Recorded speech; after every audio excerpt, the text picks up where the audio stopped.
Hi guys, welcome to our channel Mahesh Shaik. నేను మీ Sumayya. ముందుగా మన ఛానల్ని సబ్స్క్రైబ్ చేసుకోండి, పక్కనే బెల్ ఐకాన్ కూడా ఉంటుంది, దాన్ని యాక్టివేట్ చేసి పెట్టుకోండి. ఈరోజు ఒక మంచి రెసిపీని అయితే చూపించబోతున్నాను. ఎగ్స్తో చేసే రెసిపీ అనమాట. చాలా ఈజీ. సైడ్ డిష్ లాగా ఇది బాగా యూజ్ అవుతుందని చెప్పుకోవచ్చు. ముందుగా ఒక 4 కోడిగుడ్లని ఈ విధంగా ఉడకబెట్టుకొని పెట్టుకోవాలి. పెట్టుకున్న కోడిగుడ్లని సగంలోకి కట్ చేసుకోవాలన్నమాట. తర్వాత ఒక ఉల్లిపాయ, 4 వెల్లుల్లి రెమ్మలు, 4 అల్లం ముక్కలు మొత్తాన్ని కలిపేసి పేస్ట్ లాగా చేసి పెట్టుకోవాలి. ఇలా మనం ముందుగా కట్ చేసి పెట్టుకున్న ఎగ్స్ ఏవైతే ఉన్నాయో ఆ ఎగ్స్ని మనం కొంచెం ఆయిల్ వేసుకొని ఫ్రై చేసుకోవాలి. ఫస్ట్ టైం మన ఛానల్ చూస్తున్నవాళ్ళని సబ్స్క్రైబ్ చేసుకోండి, పక్కనే బెల్ ఐకాన్ కూడా ఉంటుంది, దాన్ని యాక్టివేట్ చేసి పెట్టుకోండి. తర్వాత మనము బండిలో ఆయిల్ అయితే వేసుకున్నాము. మనం కట్ చేసి పెట్టుకున్న ఎగ్స్ ఏవైతే ఉన్నాయో వాటిని మనము డీప్గా ఫ్రై కాకుండా జస్ట్ అట్లా వేసి అట్లా తీయాలి. ఒక 2 to 3 మినిట్స్ అయితే సరిపోతుంది. మళ్ళీ ఎగ్ మీద ఉన్న పొర ఏమాత్రం కాలిపోకూడదు అనమాట. అంత జాగ్రత్తగా ఫ్రై చేసుకోవాలి. ఇలా ఒకదాని తర్వాత ఒకటి వేసుకొని అన్నీ మీడియం ఫ్లేమ్లో పెట్టుకొని అలా జస్ట్ ఫ్రై లాగా చేసుకోండి. ఈ రెసిపీని చాలామందికి తెలిసే ఉంటుంది, కానీ ఈ స్టైల్లో ఎవరు చేసి ఉండరనమాట. మరి అంత ఎట్లా అంటే నంచుకోవడానికైతే బాగుంటుంది, మరి కలుపుకొని తినడానికైతే సరిపోదన్నమాట. కలుపుకొని తినాలంటే ఇంకొంచెం వాటరీగా ఉండాలన్నమాట.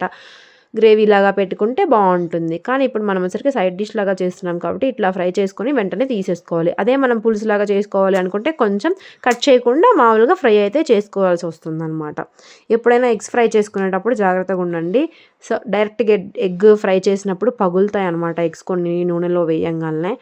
ఇప్పుడు మనము మిగిలిపోయిన నూనెలో మనం ముందుగా మిక్సీ చేసి పెట్టుకున్న మిశ్రమం ఏదైతే ఉంది, ఉల్లిపాయ మిశ్రమము, ఆ మిశ్రమాన్ని అయితే వేసుకోవాలి.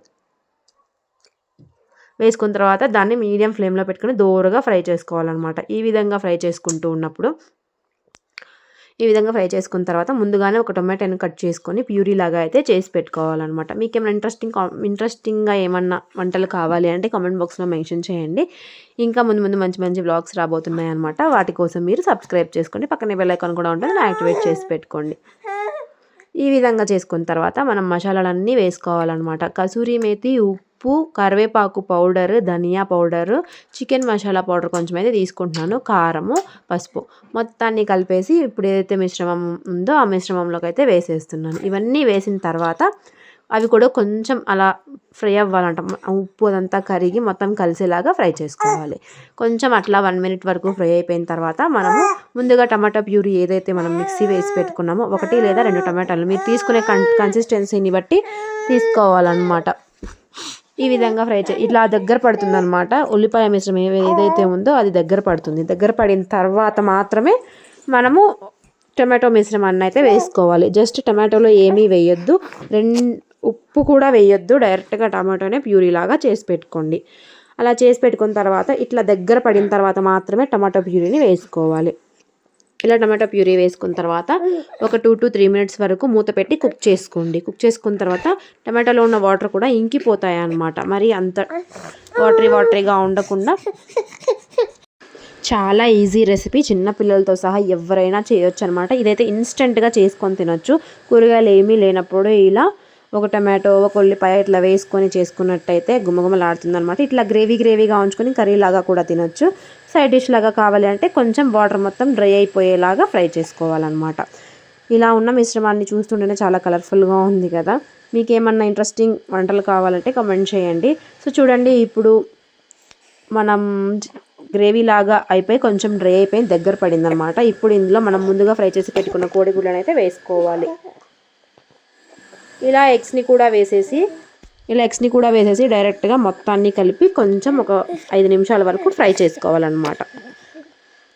అప్పుడు ఈ మిశ్రమం ఏదైతే ఉందో అది కూడా గుడ్డుకి తగిలి బాగా మంచి అరోమా లాగా వస్తుంది. ఆ ఎగ్ అనేది ఎగ్ స్మెల్ పోయి ఇట్లా గ్రేవీ లాగా స్మెల్ వస్తుంది అనమాట. ఇది మొత్తం దగ్గర పడేదాకా ఇలా కలుపుకొని ఒక 5 మినిట్స్ 2 to 5 మినిట్స్ వరకు కుక్ చేసుకోండి. మీడియం ఫ్లేమ్లో పెట్టుకొని కుక్ చేసుకోండి. తర్వాత మనం కావాల్సిన కొత్తిమీర ఏదైతే ఉందో అది వేసుకొని దించేసుకోవడమే. చాలా ఈజీ రెసిపీ అనమాట. చాలా తక్కువ టైంలో చేసుకోవచ్చు. కర్రీ ఏమీ లేనప్పుడు ఇలా కూడా చేసుకొని తినొచ్చు అనమాట. మరీ సైడ్ డిష్ అంటే నంచుకోవడానికి మాత్రమే అని అనుకోవద్దు. ఇట్లా కూడా చేసుకొని తింటే అప్పుడప్పుడు చాలా స్పైసీగా కొంచెం తినడానికి నాలుకకు కూడా బాగుంటుందన్నమాట. సో చూసారు కదా, మంచి రెసిపీని అయితే షేర్ చేసుకున్నాను. మీకు కనుక ఇలాంటి మంచి రెసిపీస్ కావాలి అంటే సబ్స్క్రైబ్ చేసుకోండి, పక్కనే బెల్ ఐకాన్ ఉంటుంది, దాన్ని యాక్టివేట్ చేసి పెట్టుకోండి. మా పిల్లల గురించి చాలామంది అడుగుతున్నారు కాబట్టి వాళ్ళ కోసము షిన్ని మిన్ని వ్లాగ్స్ అనేది ఒక ఛానల్ ఉంటుంది. మా పిల్లల ఫోటో ఒకటైతే ఉంటుందన్నమాట డీపీగా, అది చూసేసి ఆ ఛానల్ని కూడా సబ్స్క్రైబ్ చేసుకోండి. మా పిల్లల వీడియోస్ కూడా ఫాలో అవుతూ ఉండండి. Thank you so much for watching guys. Don't forget to subscribe.